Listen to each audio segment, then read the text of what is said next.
Allahu Akbar, Allahu Akbar, Allahu Akbar, Allahu Akbar, Allahu Akbar, Allahu Akbar.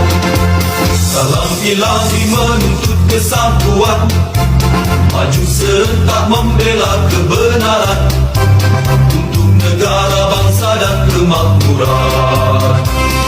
Allah tegakkan, Allah tegakkan.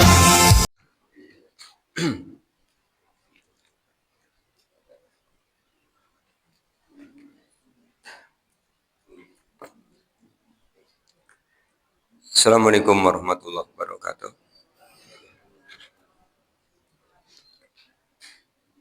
Innal hamdalillah nahmaduhu wa nasta'inuhu wa nastaghfiruh wa na'udzu billahi min shururi anfusina wa min sayyiati a'malina may yahdihillahu fala mudhillalah wa may yudlil fala hadiyalah.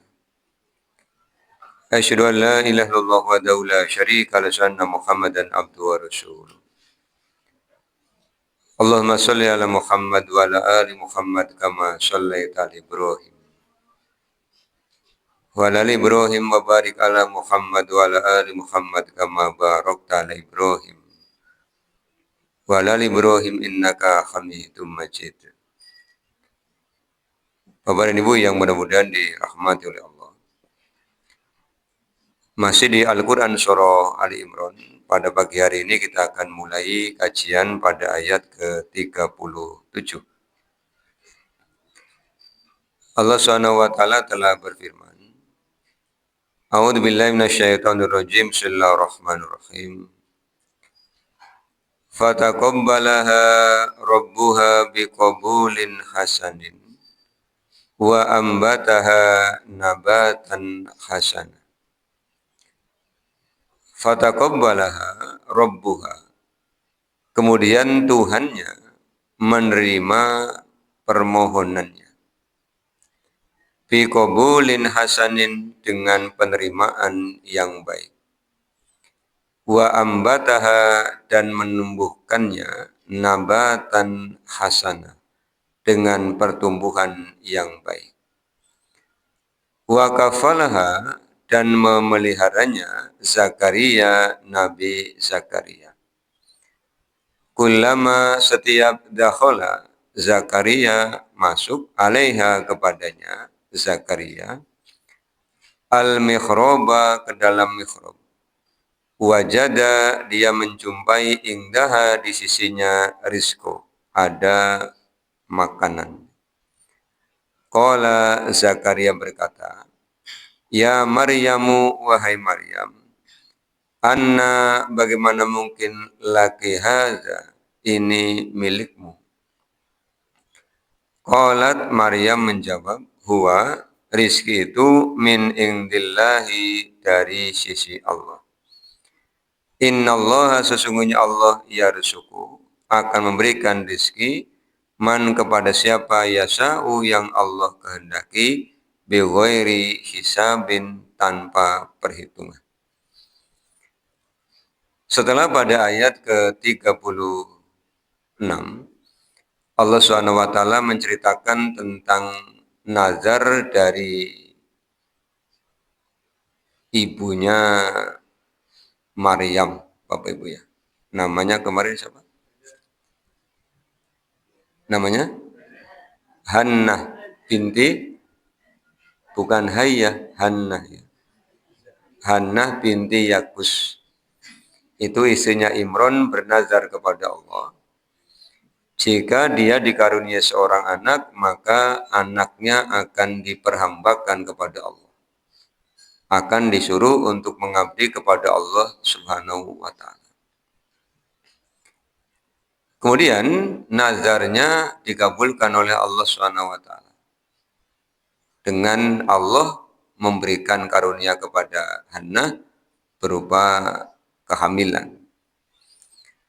Ternyata begitu putranya lahir, yang diinginkan sebenarnya oleh Hannah kan seorang anak laki-laki. Makanya dia menginginkan kalau anaknya laki-laki nanti diperhambakan kepada Allah tinggal di dalam mihrabnya masjid. Allah menghendaki yang terlahir bukan laki-laki, yang terlahir adalah perempuan. Begitu anaknya lahir, kemudian Hannah menyampaikan kepada Allah, "Ya Rabbi, ternyata anaknya perempuan." Maka Allah jawab, "Aku lebih tahu." Kenapa Allah menyampaikan jawaban seperti itu? Ya karena Allah yang menciptakan.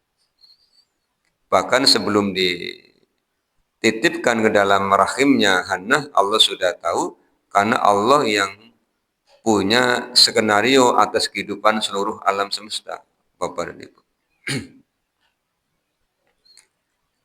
Kemudian ketika Maryam lahir, Hannah berdoa kepada Allah, memohon kepada Allah agar Allah melindunginya, juga melindungi keturunan Maryam, nanti putranya Nabi Isa, dari gangguan setan. Ini yang Rasulullah SAW pernah sampaikan bahwa setiap bayi yang terlahir itu akan disentuh oleh setan. Sahabat bertanya, apakah termasuk Anda ya Rasul? Iya. Kecuali 2 orang yang tidak pernah disentuh oleh setan ketika lahir. Yang pertama Maryam. Karena ketika Maryam lahir, ibundanya berdoa di penghujung ayat 36 dari Al-Quran Surah Ali Imran, Inni u'idhuha bika wa dzurriyyataha minasyaitonir rajim. Kemudian yang kedua adalah Nabi Isa alaihissalam. Ketika Maryam melahirkan Nabi Isa, itu dibersamai oleh malaikat Jibril. Nanti kisahnya ada di Al-Quran Surah Maryam. Jadi ada satu surah khusus yang membahas tentang Maryam. Itu di ayat 36 yang sudah kita kaji di pekan yang lalu. Kemudian di ayat yang ke-37 Allah SWT menjelaskan bagaimana Allah merespon, Allah mendengar dan Allah mengabulkan permohonan dari Hannah. Allah menyampaikan fataqabbalaha rabbuha biqabulin hasanin. Permohonan Hannah diterima dengan penerimaan yang sangat baik. Allah SWT menggunakan kata hasanin. Kalau kita ingat kembali, kata-kata di dalam Al-Quran yang dalam bahasa Indonesia diartikan baik itu kan ada 4 tingkatan, Bapak Ibu. Ada ma'ruf, ada khair, ada al-birru, ada al-ihsan. Al-ma'ruf ini kebaikan yang didasarkan kepada tradisi. Jadi kalau ada tetangga hajatan, dikatakan baik itu ya tanya, kemudian menawarkan bantuan. Kira-kira tugas saya sebagai tetangga apa? Apa penerima tamu, apa bagian usang-usung, apa bagian apa? Namanya ma'ruf. Kalau ada tetangga hajatan, ma'ruf itu ya kondangan. Diundang tidak diundang, wong rumahnya berhadapan-hadapan ya datang. Namanya ma'ruf. Kemudian yang kedua, al-khair. Kebaikan yang didasarkan kepada informasi dari Allah SWT dan Rasul. Misalnya apa? Mengucapkan salam. Yang berjalan, mengucapkan salam kepada yang duduk. Yang berkendara mengucapkan salam kepada yang berjalan, yang sedikit mengucapkan salam kepada yang banyak. Itu adalah al-khair, kebaikan yang diajarkan oleh Rasulullah SAW. Kemudian yang ketiga ada al-birru, kebaikan. Al-birru ini kebaikan yang diwujudkan dalam arti mengorbankan sesuatu yang dicintai untuk diberikan kepada orang lain. Nah, kebaikan yang tertinggi itu adalah al-ihsan. Kebaikan yang didasarkan kepada kesadaran bahwa yang dikerjakan itu diawasi oleh Allah Subhanahu wa taala. Di sini Allah Subhanahu wa taala menyampaikan Allah menerima permohonan Hannah dengan permohonan yang terbaik, Bapak dan Ibu. Kemudian dikaitkan dengan Al-Qur'an surah Al-Baqarah 186. Bukankah kita ketika berdoa ingin rasanya doa-doa yang kita panjatkan kepada Allah itu dikabulkan? Maka Allah Subhanahu wa taala mengajukan beberapa syarat di Al-Baqarah 186 ya. Wa idza sa'alaka ibadi anni fa inni qarib ujibu da'watad da'i idza da'ani falyastajibu li wal yu'minu bi la'allahum yarsudun. Ada 3 hal yang Allah persyaratkan kepada kita kalau doa kita ingin dikabulkan. Yang pertama kata Allah, idza da'ani, berdoanya kepadaku. Yang namanya berdoa kepada Allah ya langsung Bapak Ibu. Langsung itu maksudnya yang dipanggil, yang diseru, yang disebut adalah Allah. Mau pakai Allahumma boleh, mau pakai Rabbi boleh, mau pakai Rabbana juga boleh. Maka dalam Al-Quran atau dalam Al-Hadis, doa itu hampir semua diawali dengan satu di antara 3 pilihan kata ini. Rabbi, ya Tuhanku. Rabbana, ya Tuhan kami. Allahumma, ya Allah. Bahkan dalam sholat, kalau Bapak Ibu ingat, yang kemarin kita kaji di Sahih Al-Bukhari pada Kitabul Adzan, pada pengajian Jumat malam Sabtu, apa yang diucapkan antara takbir dengan Fatihah. Rasulullah SAW ketika ditanya oleh Abu Hurairah apa yang dibaca, dia membaca Allahumma ba'id baini. Ini contoh doa di dalam Al-Hadis yang diucapkan oleh Rasulullah ketika beliau mengawali sholat. Menggunakan kata Allahumma ya Allah. Kemudian ketika Bapak Ibu membaca doa di antara 2 sujud. Duduk di antara 2 sujud. Itu kan Rabbi firli. Ketika tahiyat, Allahumma inni a'udzubika. Ini artinya kita berdoanya langsung kepada Allah Subhanahu wa taala. Kemudian syarat yang kedua kata Allah Subhanahu wa taala, kalau doa itu ingin dikabulkan, falyastajibu li. Penuhi kewajiban kalian kepadaku. Apa kewajiban kita kepada Allah agar doa itu terkabulkan? Kewajiban kita adalah tawakal. Tawakal. Rumusnya apa tawakal itu? Rumusnya 3B. Apa B3? B-nya ada 3. B3. Bukan 3B ya. Kalau 3B kelas gitu ya. Jadi B-nya ada 3. Yang pertama, B yang pertama adalah berdoa. Maka setiap aktivitas yang akan kita kerjakan dan itu bersifat kebaikan, awali dengan doa. Kalau tidak dalam bentuk permohonan, minimal awali dengan menyebut asma Allah. Karena kata Rasulullah, setiap kebaikan yang tidak diawali dengan bismillah, fahuwa aqto, maka dia akan terputus. Awali dengan bismillah. Kemudian yang kedua, B yang kedua adalah berusaha. Usahanya apa? Tergantung permohonan doa kita. Kalau ingin Allah memberikan karunia ilmu, ya belajar. Kalau ingin Allah memberikan karunia berupa harta, ya ngasab. Berusahanya dalam bentuk ngasab. Nah, kemudian B yang ketiga adalah berserah diri kepada Allah. Tujuannya apa? Jika Allah mengabulkan yang kita mohonkan, kita akan jadi orang yang bersyukur. Sebagaimana ucapannya Nabi Sulaiman alaihissalam, diberikan karunia yang begitu banyak, dia menyampaikan kepada Allah, Rabbi auzi'ni an askura ni'matakallati an'amta alayya. Ini contoh terbaik orang yang oleh Allah diberikan nikmat yang luar biasa, menjadikannya semakin bersyukur. Bagaimana kalau belum dikabulkan, kita akan bersabar.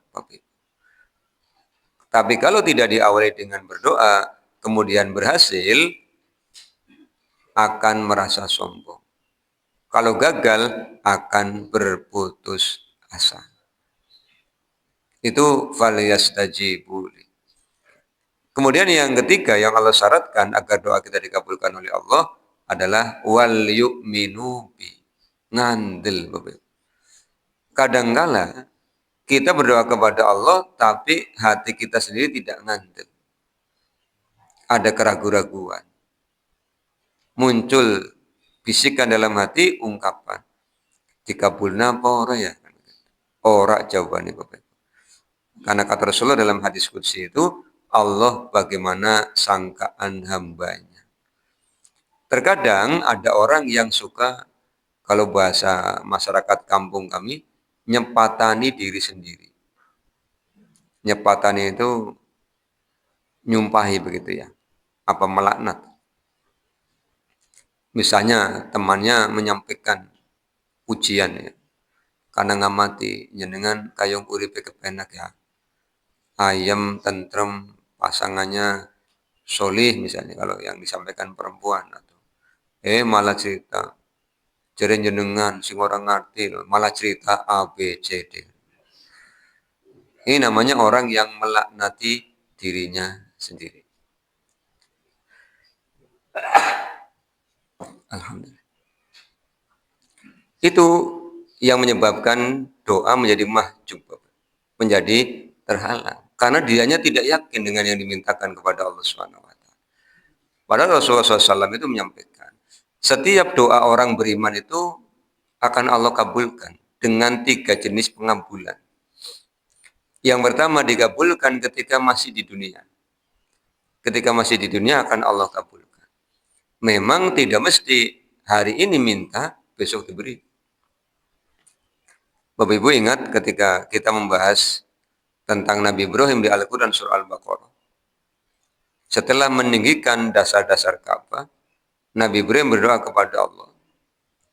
Rabbana wab'as fihim rasulam minhum yatlu alaihim ayatika wa yu'allimuhumul kitaba wal hikmata wa yuzakkihim innaka antal azizul hakim. Ya Allah Tuhan kami, utuslah untuk mereka, bangsa Arab, seorang rasul dari bangsa mereka. Allah kabulkan setelah rentangnya bukan puluhan, bukan ratusan, tapi ribuan tahun. Baru kemudian Allah utus Nabi Muhammad. Jadi kalau Nabi Ibrahim saja berdoa, pengabulannya begitu lama, apalagi kita. Maka pengabulan doa itu penting, tapi lebih penting lagi adalah kita tetap semangat berdoa. Kenapa berdoa itu harus semangat? Karena satu, doa itu ibadah. Dari mana tahu doa itu ibadah? Ada perintahnya oleh Allah Subhanahu wa taala. Lihat surah ke-40 ayat ke-60. Wa qala rabbukum ud'uni astajib lakum. Ud'uni kata Allah. Berdoalah kalian kepadaku. Artinya ketika kita datang kepada Allah, kita meminta, itu Allah yang nyuruh. Sehingga ketika belum dikabulkan, dicatat sebagai satu kebaikan. Kali 10. Kemudian lihat Al-Quran surah Al-A'raf ayat 55. Ud'u rabbakum. Berdoalah kalian kepada Tuhan kalian. Makanya kalau ada orang doa, Bapak Ibu jangan jengkel. Kamu doa nggak baik sih orang beragat-beragat. Disuruh oleh Allah. Ini keuntungannya. Ibadah, doa itu adalah ibadah. Yang kedua, ketika kita berdoa, kita sedang bermunajat kepada Allah Subhanahu wa taala. Maka etikanya di Al-Qur'an surah Al-A'raf 55 tadi, Allah berpesan, ketika kalian berdoa kepada Allah, lakukan dengan tadarruan. Tadarruan itu bahasa mundune DP. Tahu DP Bapak? Hah? DP gue menghibah-hibah gitu ya. Kayak wong panyili duit lah. Iya, wong panyili duit kan begitu. Menghibah-hibah. Menampilkan melas, merayu. Datangnya tanggal muda, tanggal muda Pak Samsiyah ya. Habis Isya kira-kira belum tidur orangnya, santun, kemudian menyampaikan pujian, ngalem-ngalem, Adapun maksud dan tujuan bukan lagi omber Pak, ditulungi. Pimin sih, ke bocapan mangkat sekolah kurang hingga bayar. Nah, sana kan sudah dipuji-puji kan ya seneng ya. Itu tadruan Bapak Ibu. Wahibatan, suaranya lirih, lemah lembut. Karena yang dimintai Allah Subhanahu wa taala lah yang Maha mendengar. Ini yang di Al-A'raf 55. Bapak Ibu ya. Itu yang Allah inginkan. Kemudian yang ketiga, di dalam hadis Rasulullah SAW menyampaikan, orang yang bolak-balik di atas bumi, pakaiannya lusuh, makanannya haram, bagaimana mungkin doanya akan dikabulkan? Maka hati-hati dengan makanan, karena kalau makanan haram menjadi penghambat terkabulkannya doa. Jadi kalau membeli makanan yang kemasan ya dilihatlah ingredientnya atau komposisinya. Apalagi Bapak Ibu misalnya safar ke tempat yang orang muslimnya minoritas. Mampirlah ke rumah makan yang mencantumkan label halal. Sudah situ. Jangan yang penting tak minger, jangan. Syukur-syukur ya bawa bekal sendiri. Sing awet, apa contohnya, nduk asin misalnya, ke awet. Jadi nggak mau safar kemanapun, sanggup nduk asin, aman. Iya, karena semakin lama semakin keluar minyaknya itu. Atau sangu iwak asin, pokoknya sing asin-asin kan. Oh tensinya naik. Yang ngesak bawang putih berarti. Mutas makan nduk asin aku ya ngemut bawang putih. Nah, ini dalam rangka apa? Menghindarkan diri dari makanan yang haram karena akan menghambat terkabulkannya doa. Kemudian jenis yang kedua, doa dikabulkan itu dengan cara diganti yang lebih baik. Kita minta A, tapi Allah kasihnya B. Karena itu yang lebih baik. Kalau Bapak Ibu ingat misalnya, sampai dengan hari ini, apa yang Bapak Ibu cita-citakan belum tentu sama dengan yang sekarang dijalani. Mungkin ada yang cita-cita jadi presiden. Jadi presiden. Enggak apa-apa, wong cita-cita Kak. Cita-cita itu bebas. Wong cita-cita itu dilarang ya Pak. Gratis. Ini anak-anakku yang masih sekolah ditanya, mau jadi apa Mas? Presiden gitu aja. Teman-temannya menertawakan, enggak usah khawatir. Ketinggian Mas. Pak, wong gratis be ora oleh apa maning bayar kan. Iya kan? Kita cita-cita aja tidak boleh tinggi-tinggi. Apalagi kenyataan. Ya.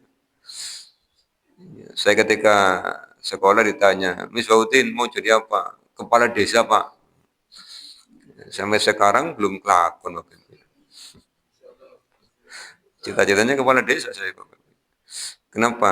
Lihat Pak Kades itu kemana-mana. Bukan dikawal Pak Kades itu. Kemana-mana itu orang kenal semua itu senang ya Pak. Terus kalau ada orang hajatan, semua orang ngundang, senang diundang. Iya, jadi dimanapun ada orang hajatan, Pak Kades mesti datang kondang. Itu senangnya di situ. Makanya saya pengen jadi Kades. Jadi keinginan Bapak Ibu ya. Maka ternyata tidak Allah kabulkan. Allah kabulkan jadi guru. Terus pernah ganti cita-cita, ditanya lagi, mau jadi apa? Mau jadi perawat. Ternyata tidak dikabulkan. Kalau saya jadi perawat mungkin ketemu Bapak Ibu. Ya. Tapi Bapak Ibu lagi sakit. Ya, karena saya tugas di rumah sakit sih gitu ya. Jangan mau diimpus. Tapi karena takdirkan jadi guru, ketemunya di pengajian. Dalam keadaan sehat semua. Jadi menyadari pengabulan Allah itu setelah kejadiannya berlangsung dan hikmahnya kita rasakan. Atau dengan cara yang ketiga, Bapak dan Ibu. Semua doa kita itu oleh Allah disimpan dan diberikan nanti ketika kita di akhirat sebagai pahala. Maka berdoalah kepada Allah karena berdoa itu dipahalai. Nah, ini kita belajar dari Ibunda Hannah yang doanya dikabulkan oleh Allah SWT dengan pengabulan yang hasan ini. Kemudian informasi yang kedua dari ayat 37 surah Ali Imran, Allah menjelaskan, setelah terlahir, Maryam tumbuh dalam pertumbuhan yang baik. Wa ambataha nabatan hasana. Dalam tafsir Ibnu Katsir disebutkan bahwa dia tumbuh menjadi wanita yang cantik. Kalau rupawan laki-laki perempuan? Oh, laki-laki ya. Kalau perempuan cantik, bukan rupawati bukan ya. Iya, saya tadi mau mengatakan rupawan, mau diprotes ibu-ibu kayak begini. Masa wong wadon rupawan, rupawan ke lanang, Pak. Oh ya sudah. Cantik. Ini nabatan hasanah, Bapak Ibu. Kemudian Allah SWT juga menitipkan Maryam di bawah kepengasuhan orang yang mulia, orang yang solih, yaitu Nabi Zakaria. Kan Hannah sudah bernadar bahwa nanti kalau lahir akan diperhambakan kepada Allah, berarti tinggalnya di masjid. Makanya kemudian diserahkan kepada Nabi Zakaria yang juga tinggalnya di masjid. Ya. Dididik oleh Nabi Zakaria. Langsung dididik oleh seorang Nabi, seorang Rasul. Di sini ada pembelajaran yang menarik, Bapak dan Ibu. Bahwa kesuksesan pendidikan itu yang paling utama adalah pendidikan dari orang yang terdekat. Maka ada ungkapan al-ummahatu al-madrasatul ula. Ibu itu adalah sekolah yang paling awal. Jadi kalau kita belajar tentang konsep milieu lingkungan pendidikan itu, yang mendukung kesuksesan pendidikan ada 3. Ada keluarga, ada sekolah, ada masyarakat. Tapi tahukah Bapak Ibu, yang paling tidak siap melakukan pendidikan adalah orang tua. Yang paling tidak siap. Kalau sekolah siap. Kenapa sekolah siap itu? Semua guru-guru yang ada di sekolah itu semuanya melalui proses pendidikan. Bahkan sekarang itu dipersyaratkan guru minimal sarjana. Kalau dulu masih diizinkan, lulusan setara dengan sekolah menengah atas jadi guru. Maka ada SPG ya, Sekolah Pendidikan Guru. Ada SGO, Sekolah Guru Olahraga. Ada PGA, Pendidikan Guru Agama. Sekarang minimal sarjana. Bahkan setelah jadi sarjana pun masih belum diizinkan ngajar.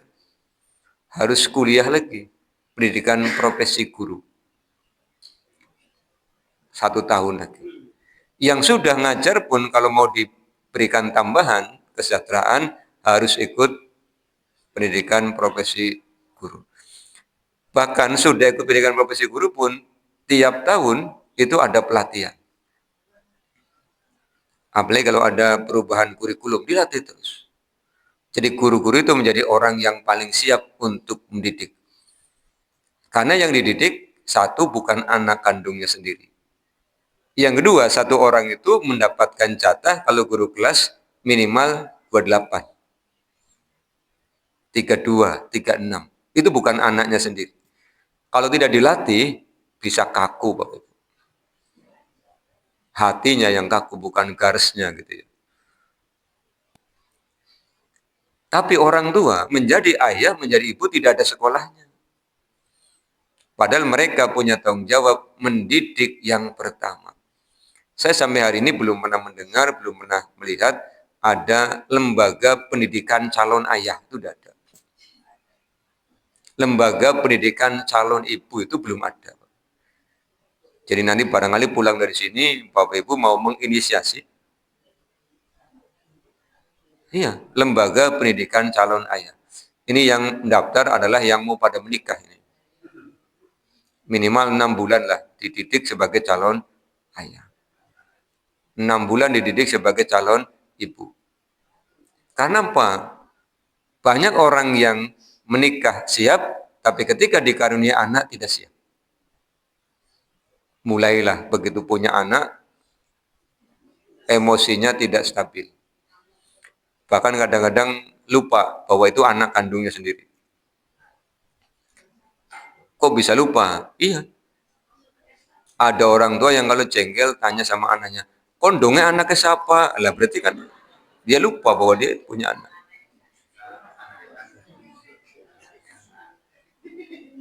Anaknya kan nyengiru, jadi ibu kelalen, aku anak ibu. Kan ini anak ibu kayak gue, orang nurut, anaknya nyengir mani. Lah bagaimana nurut? Wong tidak pernah dididik. Hanya tiap hari sangoni aja, ke sangoni mana dolan, ke sangoni mana sekolah. Jarang ketika pulang ditanya, bagaimana nak di sekolah? Ini yang paling tidak siap. Yang ketiga, masyarakat. Kalau keluarga-keluarga ini siap, maka masyarakat itu siap. Kalau 3 lingkungan ini siap, maka akan menjadi generasi seperti generasi para sahabat. Khairu ummah, sebaik-baik generasi. Lah sekarang di sekolah dididik akhlakul karimah. Jam 7 sampai jam 2. Pulang ke rumah, di rumah orang tuanya suami istri tukaran terus. Bahkan kadang-kadang kalau bertengah di depan anak. Anak bingung. Sudah tukaran di depan anak, kadang-kadang ngungkit-ngungkit keburukan pasangan masing-masing. Kadang-kadang si suami bilang, menyesal menikahi dirimu. Jadi bojone, apalagi aku lebih menyesal. Jadi anaknya jebule aku korban penyesalan. Kan begitu. Kacau. Ya wis, orang betah. Rumah hanya kayak terminal. Monggo ampiran tok. Bapaknya orang betah, ibunya orang betah, anak orang betah. Bu betah ini ngendi kan makanya. Ini kan celaka. Ya, jadi barangkali pulang dari sini Bapak Ibu mau menginisiasi. Haji itu ada yang ngurusi Bapak Ibu. KBIH itu ada yang ngurusi. Nah ini orang tua ini tidak ada yang ngurusi. Maka silakan buat kelompok bimbingan calon orang tua. KB kelompok bimbingan calon orang tua. Orang enak ya, KBCO ya, orang enak. Cobanya Mas Koributin barengan nanti menginisiasi. Nanti pelatihnya siapa? Pelatihnya orang-orang yang sudah sukses mendidik anak. Jangan sampai pelatih di kelompok bimbingan calon orang tua, orang yang belum nikah. Dia ngawag mana? Ngawag. Ini ditanya, Bapak, tadi kiat-kiatnya begitu luar biasa, Bapak sudah menikah? Oh, calon aja belum punya, digemuyunin nanti Pak. Sebagaimana KBH, yang didik, yang latih, ya yang bolak-balik haji. Apal dia itu. Sampai pintunya Masjid Haram aja dia apa. Pintunya Masjid Nabawi aja dia apa. Yang jualan dekat Masjid Haram aja dia apa. Karena tiap tahun berangkat nganter haji. Tidak hanya tiap tahun. 3 bulan sekali nganter jamaah umroh. Nah kita ngundang yang sudah pengalaman. Sama dengan kalau kita ngundang parenting, ya yang sudah sukses jadi orang tua. Jangan yang belum sukses suruh cerita. Ya nanti disenyumin sama yang diceritakan. Gitu. Ini pendidikan. Nabi Zakaria sudah sukses. Sebagai seorang nabi, seorang rasul. Dia juga dikaruniai anak Nabi Yahya. Dia kemudian membimbing Maryam yang paling utama langsung di bawah bimbingan Allah Subhanahu wa taala oleh seorang nabi dan rasul. Itu pelajarannya untuk kita. Kemudian yang ketiga pelajarannya, Allah SWT memberikan kepada Maryam itu rizki. Yang dalam pemikiran Nabi Zakaria tidak mungkin, wong orangnya tidak pernah kemana-mana kok di mihrab itu selalu ada makanan. Siapa yang nganteri kan begitu? Makanya kalimatnya anna laki hadza, bagaimana mungkin ini milik? Apa jawaban Maryam? Qalat huwa min indillah. Ini yang harus Bapak Ibu yakini bahwa rizki itu dari Allah. Rizkum minallah. Lah kita kadang-kadang lebih banyak menggunakan akal. Karena menggunakan akal maka banyak buntuknya daripada lapangnya. Aku ngasep Pak, jempalikan. Bahasane sikilku, sirah-sirahku, sikil, banting tulang. Ya oleh samene-mene topi ya Pak. Malah kadang-kadang saking nyerahnya jaluk amalan Bapak Ibu. Nung dini amalan Bapak Pak enda sugih. Takuyone anggar nyong bisa Pak, nyong usukin di situ. Saya bilang, Pak, datanglah kepada orang yang sudah kaya, coba tanya resepnya, belajar. Kita pengen sesuatu, kita datangi orang yang ahlinya. Kita minta diajari cara-caranya. Jawab. Tapi wong jarene, Pak, angin takdirna melarat, anjuk mati ya melarat baik kayak gue. Tidak boleh ngomong begitu. Karena apa? Jenengannya belum meninggal. Engkau ngomongnya, angin jenengan harus meninggal. Si ngomong siapa? Ya si ngisi urip. Memang fulan takdirnya orang suki ya. Nanti ninggal orang suki itu kan begitu Pak. Lah masih hidup kok sudah bilang begitu. Itu namanya menutup rezekinya sendiri. Dan Allah menyampaikan, innallaha yarzuqu may yasha'u bighairi hisab. Sesungguhnya Allah akan memberikan rezeki kepada siapa yang Allah kehendaki. Siapa yang Allah kehendaki itu satu orang yang meminta. Yang kedua, orang yang datang kepada Allah membawa alat dan membawa wadah. Kita kadang-kadang minta kepada Allah rizki yang begitu besar, yang begitu luas, yang begitu banyak, tapi kita datang kepada Allah tidak pakai alat, tidak pakai wadah. Gambarannya begini, kita pengen buah mangga. Pohon mangganya besar. Dipenek angel, Pak. Karena disikep orang kesikep sih. Dahan-dahannya tinggi. Kita datang tidak bawa alat. Pandrogrog wite. Pelem gedene samana drogrog ya ora oya-goya gajah. Angel. Dipadak ya angel wong orang gawa alat. Malah bisa-bisa watune nibani batu ke dewek. Coba kalau kita pengen, misalnya, bawa alat. Minimal gantar, diogrok-ogrok sing isor. Atau misalnya tambang lempar ke atas kemudian naik. Itu kan bawa alat. Lah ketika sudah bawa alat, jangan lupa bawa wadahnya. Naik pohon mangga, pengen dapat buah mangga, yang baik-baik tiba-tiba kena. Pada pecah, pada berem. Akhirnya ketika dimakan tidak. Pengen ikan. Tidak punya duit, ya mancing. Belajar ilmu permancingan. Bawa alat pancingnya, bawa umpannya. Nah sekarang pengen ikan, pergi ke kali. Orang nggak apa-apa, pandi udak-udak, iwak ning banyu. Ya angel. Itu logika sederhana, kalau kita yang mendapatkan rizki dari Allah, usahanya maksimal. Berdoanya sudah, alatnya sudah, usahanya sudah, tinggal kita bertawakal. Pancingnya taruh pinggir kali. Umpannya sesuaikan dengan yang kita inginkan. Pengen dapat ikan tuna, ya jangan mancing di kali. Tidak ada. Di laut. Ya kalau di laut pengen ikan yang besar, ya pancingnya besar, umpannya besar. Mancing di laut pengen ikan tuna, nganggune cacing. Ngecew Pak. Ya.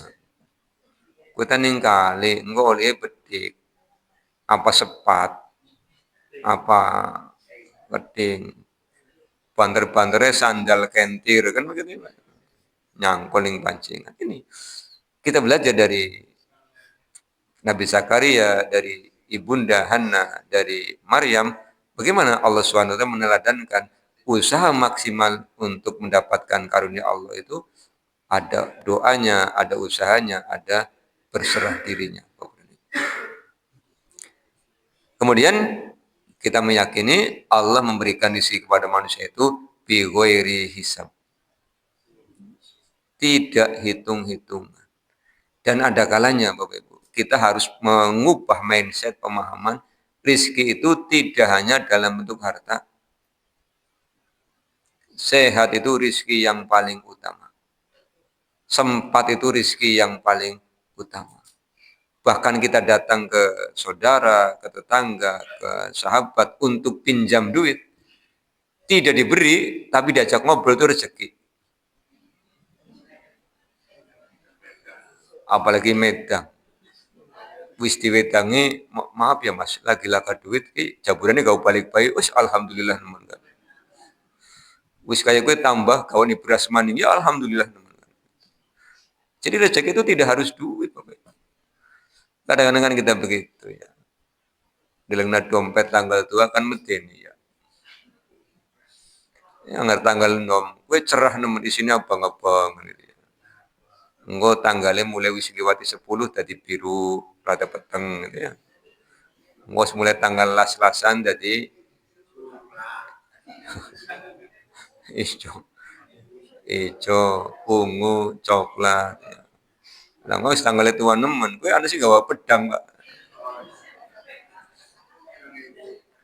Sewu ya. Ngomongnya apa? Yang rezeki lagi seret ya.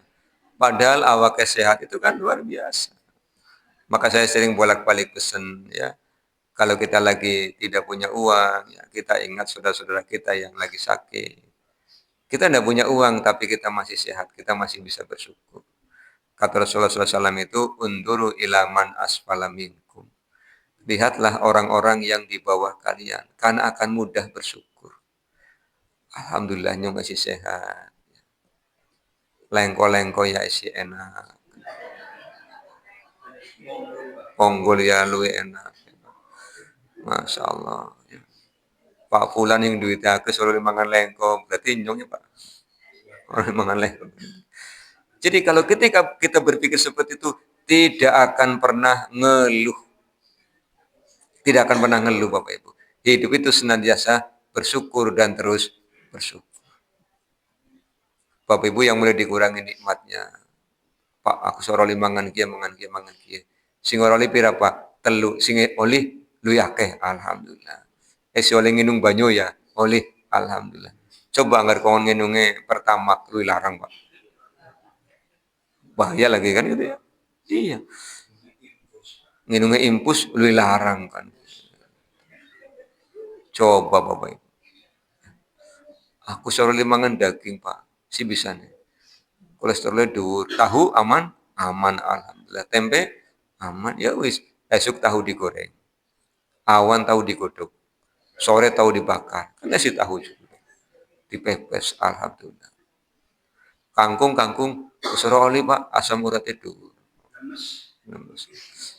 Jadi ini kebaikan-kebaikan Bapak Ibu yang kita dapatkan. Ini. Ya. Terakhir Bapak Ibu, dengan bersyukur Bapak Ibu akan sampai pada puncak ketakwaan. Puncak ketakwaan adalah bersyukur. Nanti ayatnya ketemu di Ali Imran 123. Walaqad nasarakumullahu bi badri wa antum azillah fattaqullaha la'allakum tashkurun. Bertakwalah kalian kepada Allah supaya kalian jadi orang yang bersyukur. Ini yang contohkan oleh beliau Rasulullah SAW ketika oleh Ibu Aisyah diajukan pertanyaan, ya Rasul, bukankah engkau orang yang diampuni dosanya yang telah lalu dan yang akan datang, tapi sholatnya begitu maksimal. Sampai diceritakan, samparan beliau sampai bengkak. Karena tahajudnya begitu lama. Jawabannya apa? Apakah aku tidak boleh menjadi hamba Allah yang bersyukur? Bapak Ibu, coba orang yang terbaik orang yang termulia, menjadi orang yang paling bersyukur. Jadi pulang dari ini, Bapak Ibu tidak akan menjadi orang yang berkeluh kesah. Tidak boleh ngeluh.